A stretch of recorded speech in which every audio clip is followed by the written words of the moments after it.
그 사람이 나를 또 무시했습니다. 그런데 그날 나는 처음으로 다르게 대답했습니다. 내가 한 말은 길지 않았습니다. 그런데 그 한마디 이후로 그 사람의 태도가 달라졌습니다. 싸운 것도 아니었고 소리를 지른 것도 아니었습니다. 그런데 그 짧은 말이 무언가를 바꿔놓았습니다. 나는 왜 그렇게 오랫동안 그냥 참고만 살았을까요? 그게 편한 것인지 무서운 것인지도 몰랐습니다. 그리고 왜 그날 유독 그 한마디가 나왔을까요? 내가 계획한 것도 아니었는데 말입니다. 그 말을 듣고 상대가 바뀐 이유는 무엇이었을까요? 지금도 가끔 그 장면을 떠올립니다. 나는 김복순입니다. 62살이고 인천 부평에서 텃밭 농사를 지으며 살고 있습니다. 아파트 단지 뒤편에 작은 밭을 빌려서 고추랑 상추를 심습니다. 그게 지금 내 하루의 전부라고 해도 틀리지 않습니다. 새벽 5시에 일어나서 밭에 나가고 아침 7시쯤 집에 들어와 씻고 밥을 먹습니다. 그 시간이 하루 중 가장 조용하고 좋습니다. 남편은 일찍 세상을 떠났고 아이들은 각자 자기 살림을 차렸습니다. 혼자 사는 지 벌써 6해가 넘었습니다. 동네에 아는 사람이 없는 것은 아닙니다. 그런데 가깝다고 느끼는 사람은 손에 꼽힐 정도입니다. 밭 옆자리를 쓰는 이웃이 한 명 있었는데 처음엔 그냥 인사만 나누는 사이였습니다. 그런데 시간이 지나면서 무언가 이상해졌습니다. 그 이웃은 나보다 10살쯤 어린 여자였고 말이 빠르고 자신감이 넘쳤습니다. 처음엔 그게 활달한 것처럼 보였습니다. 그런데 조금씩 티가 났습니다. 내가 뭔가 말하면 반쯤 듣다가 자기 얘기를 꺼냈습니다. 내 말이 채 끝나기도 전에 말이지요. 어느 날은 내가 고추 모종을 어디서 샀는지 이야기하는데 그 사람이 갑자기 웃으면서 그거 별로 안 좋은 데서 산 거라고 했습니다. 아무렇지 않게 그냥 툭 던지듯이. 나는 그 순간 할 말이 없었습니다. 뭔가 기분이 나빴지만 내가 너무 예민한 건가 싶어서 그냥 웃고 넘겼습니다. 그게 한 번으로 끝나지 않았습니다. 내가 뭘 심었다고 하면 다른 방법이 더 낫다고 했고 내가 수확한 걸 보여주면 자기 건 더 잘 됐다고 했습니다. 나는 속으로 이 사람이 원래 이런 사람인가 보다 하고 생각했습니다. 그냥 그렇게 살아온 사람이려니 하면서 넘겼습니다. 그런데 문제는 그게 쌓인다는 것이었습니다. 한 번은 웃고 넘길 수 있는데 10번이 되면 웃음도 안 나옵니다. 어느 날은 내가 밭에 나가기 싫었습니다. 그 사람 얼굴을 보기 싫다는 생각이 든 것을 그때서야 알았습니다. 그래도 나는 아무 말도 하지 않았습니다. 말했다가 사이가 나빠지면 밭에서 마주치는 게 더 불편해질 것 같았습니다. 그게 내가 오래 살면서 익힌 방식이었습니다. 참고, 웃고, 내 마음을 들키지 않으면 탈이 없다는 것. 그렇게 배웠으니까요. 그러던 어느 날 아침이었습니다. 그 사람이 내 밭을 흘끗 보더니 또 한마디 했습니다. 올해도 그쪽은 수확이 별로겠네? 그러면서요. 나는 그날따라 그냥 넘어가지지가 않았습니다. 몸이 먼저 반응했다고 해야 할까요? 평소와 다른 무언가가 올라왔습니다. 나는 그 사람을 보면서 천천히 말했습니다.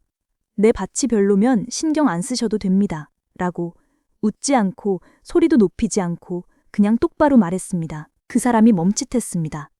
뭔가 말하려다가 그냥 입을 다물었습니다. 그리고 자기 밭 쪽으로 돌아갔습니다. 나는 손이 조금 떨렸습니다. 내가 저렇게 말해도 되는 건지 신뢰가 된 건지 바로 걱정이 밀려왔습니다.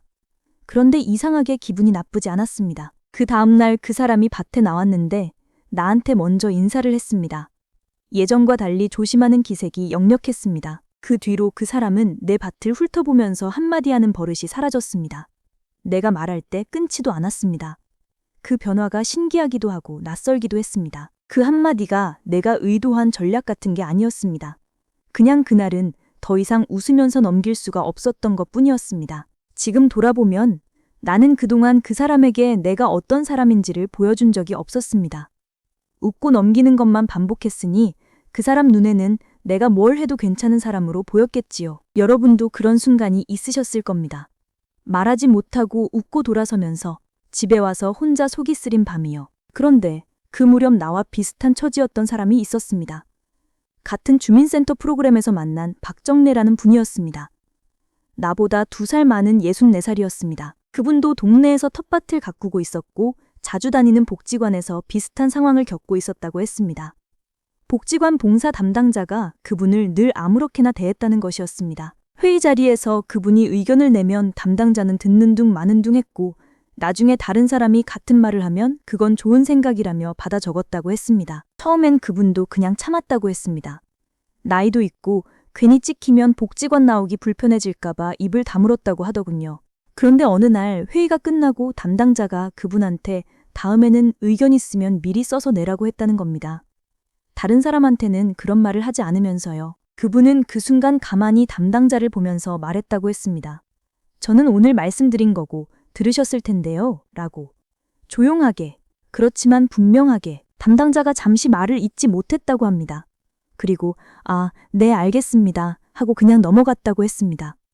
회의 분위기가 갑자기 달라졌다고 하더군요. 그 뒤로 그 담당자가 그분 의견을 흘려듣는 일이 줄었다고 했습니다.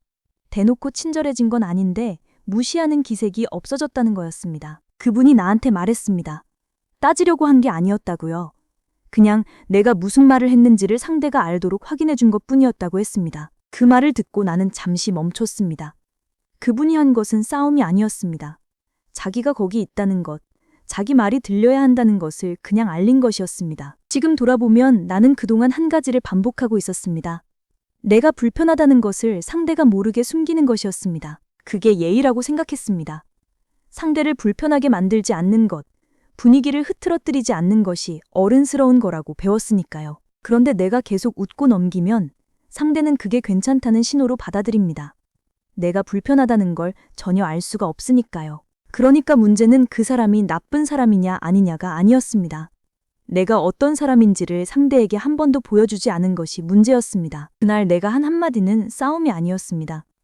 나는 이 정도는 신경 쓰인다는 것, 그것을 그냥 담담하게 알린 것이었습니다. 그리고 그 짧은 말 하나가 상대의 눈에 내 위치를 다시 잡아줬습니다. 그동안 내가 웃으면서 지워온 자리를 되찾은 것이지요. 여기서 한 가지 짚어야 할 것이 있습니다. 강하게 몰아붙이는 것과 단호하게 말하는 것은 다릅니다. 내가 그날 한 건 후자였습니다. 상대를 몰아붙이거나 따지면 오히려 역효과가 납니다. 상대가 방어적으로 굳어버리거든요. 그런데 담담하게 자기 입장을 말하면 상대가 그걸 무시하기가 어려워집니다. 그렇다면 왜 나는 그것을 그렇게 오래 못했을까요? 나도 알면서 못한 것이었습니다. 내가 자란 환경을 돌아보면 내 주변에서 자기 불편함을 말하는 사람이 거의 없었습니다. 참는 게 미덕이었고 내색하는 게 오히려 이상한 사람 취급을 받았습니다. 그러니 내 기준 자체가 그렇게 만들어졌습니다.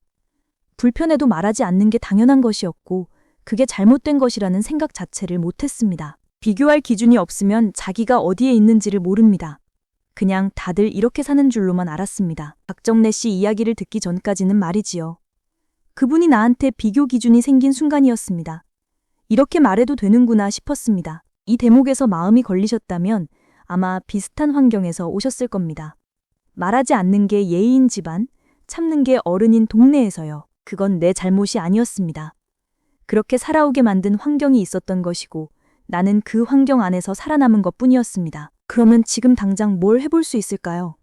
나는 한 가지만 권하고 싶습니다. 가장 안전한 상대 한 명을 떠올려 보십시오. 나한테 작은 무시를 반복하는 사람인데 관계가 완전히 끊어질 걱정은 없는 사람이면 됩니다. 그 사람에게만 한번 해보는 겁니다. 길게 따질 필요 없습니다. 그냥 그 말이 나는 좀 불편했다. 그 정도면 충분합니다. 소리를 높일 필요도 없고 준비를 많이 할 필요도 없습니다. 담담하게 말하는 것, 그게 전부입니다. 연습은 안전한 데서 먼저 시작하는 겁니다. 처음에 내가 물었던 것들이 있었습니다. 왜 그렇게 오래 참고만 살았냐고요? 그 대답은 이것입니다. 참는 것이 당연한 환경에서 살다 보면 말해도 된다는 생각 자체가 없어집니다. 이상한 게 아니라 그렇게 만들어진 것입니다. 그럼 왜 그날 유독 그 한마디가 나왔냐고요? 쌓이면 언젠가는 나옵니다. 그게 나쁜 게 아닙니다. 오히려 그날이 시작점이 됩니다. 그리고 그 말 한마디에 상대가 왜 바뀌었느냐고요? 상대는 내가 어떤 사람인지를 그날 처음 알았기 때문입니다. 그동안 내가 보여준 게 없었으니까요. 이 이야기는 엘버티와 에먼스가 오래전부터 연구해온 것과 맞닿아 있습니다. 자기 불편함을 말하는 것이 관계를 해치는 게 아니라 오히려 지킨다는 것.